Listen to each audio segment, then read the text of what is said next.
देखो, इससे पिछले दिन हम क्या पढ़ चुके हैं, अगर एक समान विद्युत क्षेत्र में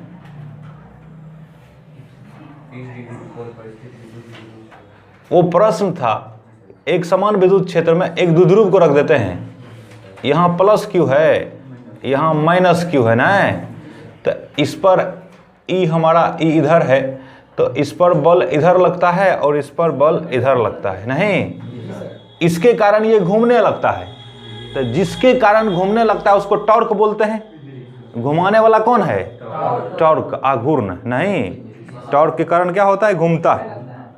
ये जो टॉर्क लगता है, ये टॉर्क टाउ वेक्टर बराबर कितना लिखते हैं? पी क्रॉस ई वेक्टर ना, इसी को अदिश रूप में लिखते हैं पी ई साइन थीटा। क्या कोई दिक्कत? इतना हम पिछले दिन बता दिए थे, इससे संबंधित सब कुछ नहीं। अब हम उससे आगे आज बढ़ते हैं। तो देखो, मान लो कि ये द्विध्रुव एक समान विद्युत क्षेत्र ई में रखा है ना, ये विद्युत क्षेत्र के साथ कितना कोण बना रहा है? थीटा।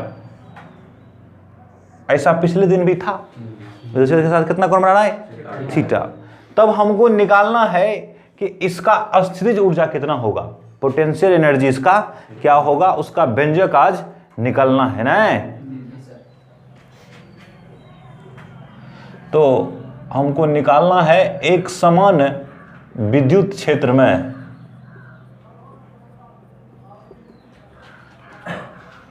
द्विध्रुव की अस्थितिज ऊर्जा।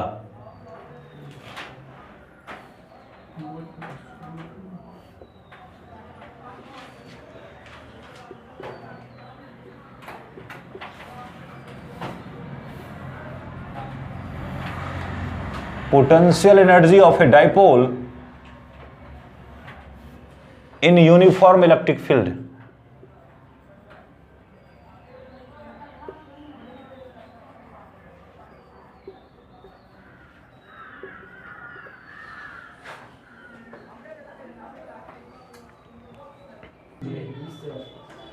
अब देखो, सबसे पहले हम ये समझते हैं कि अस्थितिज ऊर्जा कहते किसको है। नहीं, अस्थितिज ऊर्जा का डाइपोल के लिए क्या मतलब है ये समझते हैं पहले। तो देखो, यहां जिस अवस्था में डाइपोल है, ठीक है, ये ऐसे घूमेगा ना, बोलो ना, ऐसे क्या करेगा? घूमेगा। तो हम कहते हैं कि ऐसे कैसे घूम जाएगा? किसी को ऊर्जा होगा ना, तब वो क्या करता है? गति करता है। नहीं, जैसे इसको और साधारण से समझने के लिए तुम कल्पना करो कि एक गेंद यहां रखा है, यहां जमीन पर, तो घिसकेगा? अरे जमीने पर नहीं रहेगा, लेकिन इसको एच ऊंचाई पर ऊपर पहुंचा दिया नहीं, इसको छोड़ेगा तो क्या होगा? गिर जाएगा ना। तो हम जमीन का पोटेंशियल एनर्जी को यू से व्यक्त करते हैं, उसका जीरो मानते हैं। जमीन पर, ग्राउंड पे कितना मान लेते हैं? जीरो। यहां जीरो नहीं ना होगा, जीरो ऊर्जा था तो इस पे था यहाँ ना, ऊपर गया ना, जैसे जैसे ऊंचाई बढ़ता है एच ऊंचाई पर, हम यू मानते हैं कितना? M G H. कितना मानते हैं? फॉर्मूला निकालते हैं हम, 11th में हम पढ़ते हैं, यू बराबर कितना? M G H. ये कुछ ऊंचाई पर है, अब इसको यहाँ छोड़ देगा तो रह जाएगा? नहीं, गिर जाएगा, क्योंकि इसको क्या हो गया? ऊर्जा हो गया ना, ऊर्जा के कारण ये गति करेगा। ठीक, यहाँ ऐसे ऐसे जो है ना, तो इसको घुमाएगा ना, तो इस स्थिति में है, इधर गति कर रहा है, घूमेगा ही ना, बोलो ना। तो हम कहते हैं कि इसको क्या है? पोटेंशियल एनर्जी है ना। है द्विध्रुव में जब विद्युत क्षेत्र में है ना, तो होने के कारण जो ऊर्जा होता है द्विध्रुव को, उसी को क्या कहते हैं? द्विध्रुव का अस्थितिज ऊर्जा कहते हैं। द्विध्रुव विद्युत क्षेत्र में है और होने के कारण उसको ऊर्जा है, उसी ऊर्जा को क्या बोलते हैं? तो विद्युत क्षेत्र में अस्थिति कारण जो ऊर्जा है ना, स्थिति के कारण, उसी को क्या बोलते हैं? अस्थितिज ऊर्जा। बात समझिए ना, परिभाषा ही देते हैं अस्थितिज ऊर्जा का। अस्थिति कारण ऊर्जा होते हैं, उसको क्या कहते हैं? अस्थितिज ऊर्जा का। ठीक है।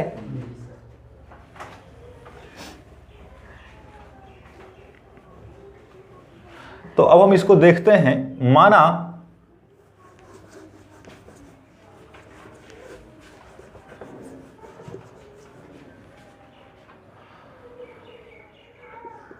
विद्युत द्विध्रुव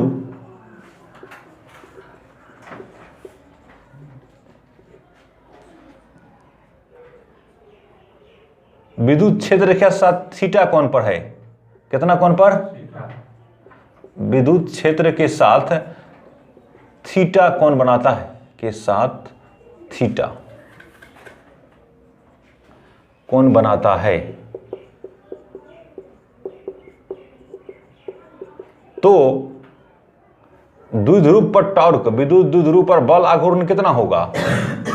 अभी अभी जस्ट बताए हैं, पर बल आघूर्ण टाउ बराबर कितना? पी ई साइन थीटा, नहीं अदिश रूप में कितना होगा? P E sine theta. अब देखो, जिस तरह से किसी वस्तु को घसकाते हो ना, जैसे इधर बल लग रहा है, ये घसक गया, तो हम कहते हैं इस पे कार्य हो गया ना, माने इस ई घसक करके यहाँ आ गया ना, यहाँ तो हम कहते हैं इसका विस्थापन हो गया। कितना विस्थापन हुआ? डी। कितना हुआ? डी विस्थापन हुआ ना। तो डब्ल्यू बराबर क्या कहते हैं? बोलो ना, एफ इंटू डी, या एफ छोटा सा विस्थापन होगा ना, तो एफ इंटू क्या होगा? एफ डॉट डी आर बोलेंगे। क्या बोलेंगे? D R. डी आर माने कौन? छोटा सा विस्थापन के लिए।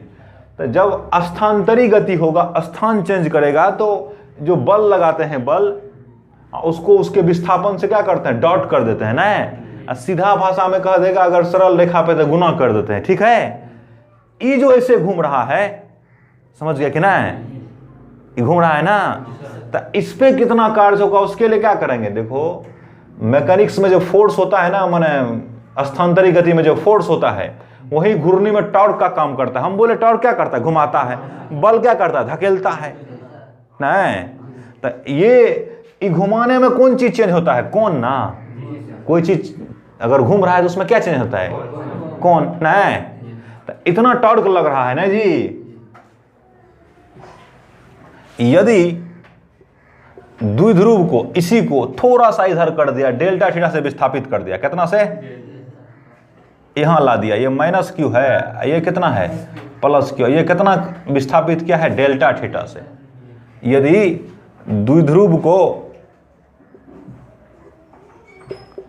डी थीटा से विस्थापित किया जाए, जिस तरह से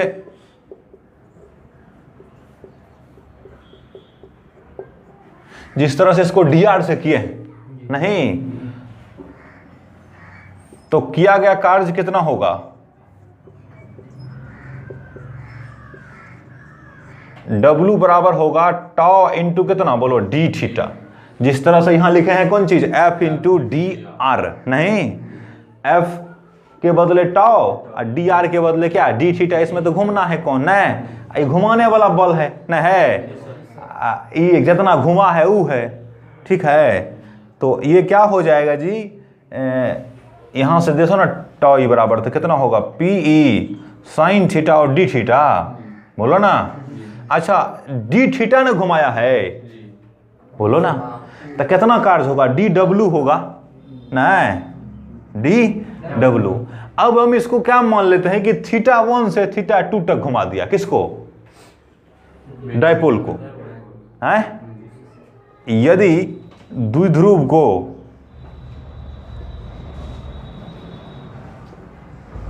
थीटा 1 से थीटा 2 कोण तक घुमाने में किया गया कार्य W हो, घुमाने में किया गया कार्य W हो, तो W बराबर क्या होगा? इंटीग्रेशन होगा PE sine theta D theta, और कहां से कहां तक? थीटा 1 से लेके कहां तक? थीटा 2 तक। समझ गया ना? सारे कार्य को कहां से जोड़ देगा? थीटा 1 से शुरू करेगा और थीटा 2 तक जोड़ देगा। सभी को जोड़ देगा तो क्या मिलेगा? W ना। ये पहले ही बताया है, डी डब्ल्यू, फर्स्ट में D W D W D W D W, ऐसे ऐसे करके कहां से कहां तक हमको जाना है? थीटा 1 से कहां तक? थीटा 2 तक। तो हमको क्या मिल जाएगा? W ना। लिखो, देखो W बराबर कितना होगा? तो यही ना जी, एक बार फिर से लिख देते हैं। इंटीग्रेशन थीटा 1 से कहाँ तक, थीटा 2 तक। अब पी ई साइन थीटा, ठीक है। पी ई देखो कांस्टेंट है, पी भी दिया होगा, ई भी दिया होगा, ई कांस्टेंट, हम ई मान लिए है कांस्टेंट ना है, तो ई बाहर निकल जाएगा। पी भी अगर आवेश दिया हो, दूरी दिया हो, तो वो भी कांस्टेंट होता तो वो बाहर निकल जाएगा। तो यहाँ क्या हो जाएगा, पी ई इंटीग्रेशन, यहाँ डी थीटा छूट गया, यही नहीं कह रहे थे, साइन थीटा इंटू कितना, डी थीटा पी ई। चलो साइन थीटा का इंटीग्रेशन क्या होता है, साइन थीटा का इंटीग्रेशन होता है माइनस कॉस थीटा। क्या होता है, माइनस कॉस थीटा, और ये अपर लिमिट होगा क्या, थीटा 2, और लोअर लिमिट होगा थीटा 1। क्या ये सब नहीं जानते हैं, 11th में हम बता दिए हैं ना, बेसिक मैथ में है। तो पी ई इंटू ये एक बार रख दो कौन, अपर लिमिट, तो माइनस कॉस थीटा 2 होगा, माइनस है माइनस कॉस थीटा 1, बोलो ना। तो कितना हो गया, P E into minus cos theta 2, और माइनस माइनस प्लस न हो जाएगा जी, कॉस थीटा 1 हो जाएगा। तो पी ई माइनस, यही तो हो गया, यही रोक देते हैं इसको, के ये हो गया तुम्हारा डब्लू। तो इतना कार्य होगा। थीटा 1 क्या है, जहां शुरू में था है डायपोल, शुरू में कितना कोण पे है, मान के चलो ये इधर इलेक्ट्रिक फील्ड है, तो ये थीटा कोण पर है, इसको घुमाया, इधर घुमाया, ये अब कहां आ गया, बोलो ना, थीटा 2 पर नहीं, तो तब इतना कार्य होता है, ठीक है कि नहीं। अब इसमें स्थिति मानते हैं हम, क्या करते हैं, स्थिति मान लेते हैं, तो विशेष स्थितियां लिखते हैं।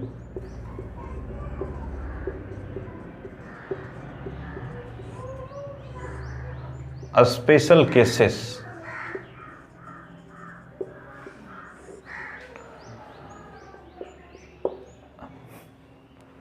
जब थीटा 1 बराबर कितना, 0 डिग्री, तथा थीटा 2 बराबर थीटा। इसका क्या मतलब हुआ कि डायपोल शुरू में क्या था, विद्युत क्षेत्र के समानांतर था ना जी।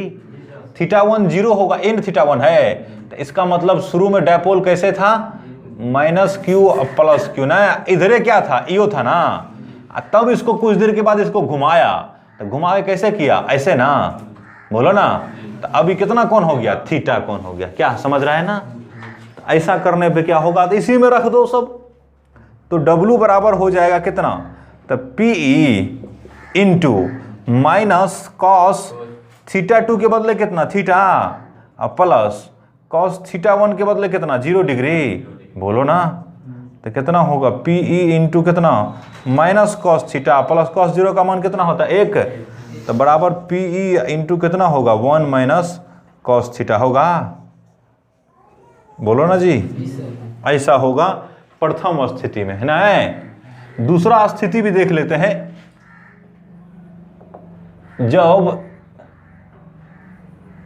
थीटा 1 इक्वल टू कितना डिग्री, 90 डिग्री, और थीटा 2 इक्वल टू कितना, थीटा।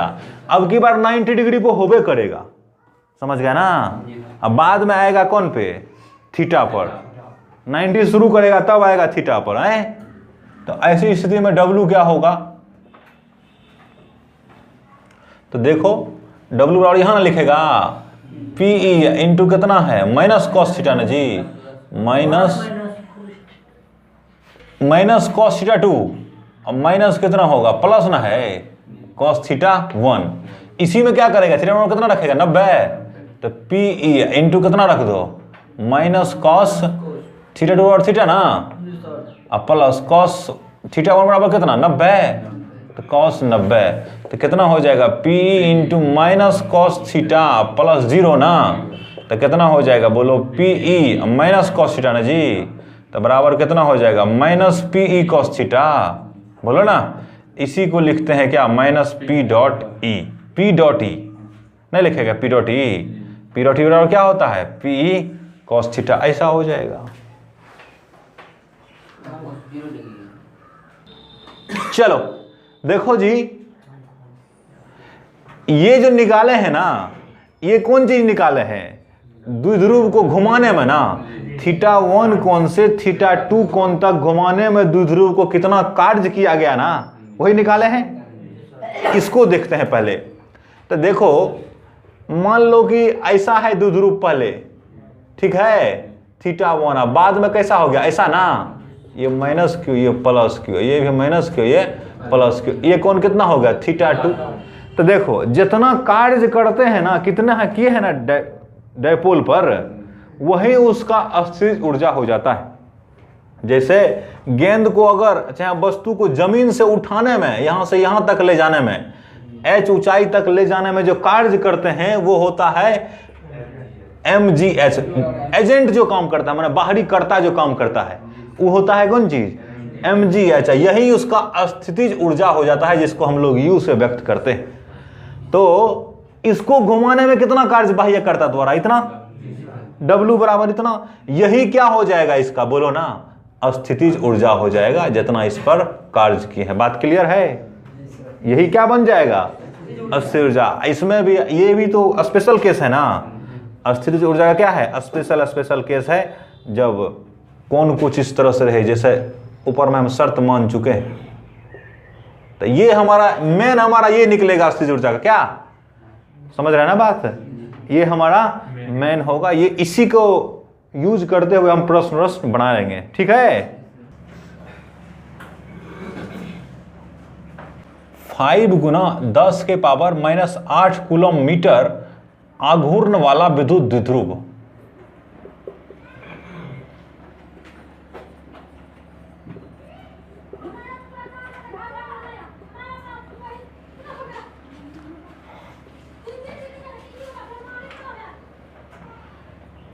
एक 1.44 गुना 10 के पावर 4 न्यूटन कूलम वाले विद्युत क्षेत्र, परिमाण वाले है, वास्तव में परिमाण वाले विद्युत क्षेत्र से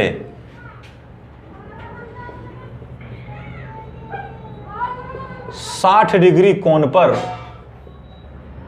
झुका है। तो द्विध्रुव की अस्थितिज ऊर्जा ज्ञात करें।